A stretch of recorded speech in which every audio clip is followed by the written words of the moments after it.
অবস্থান আছে বিদেশের যে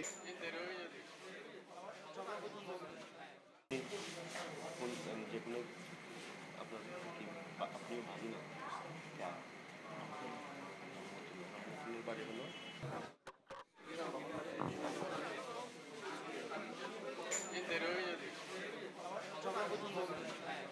তাদেরকে যেন ওই দেশে রেখে তাদের নিজ নিজ কর্মস্থলে ফিরিয়ে দিয়ে তাদের আবার আমাদের পরিবার যাতে সচ্ছলভাবে চলতে পারে। 500-র অধিক লোক জমায়েত হলে নাকি ওদের এখানে ওদের আইনের মধ্যে বৈধতা নেই, এটা আর কোনো সমস্যা নেই, এটাই সমস্যা।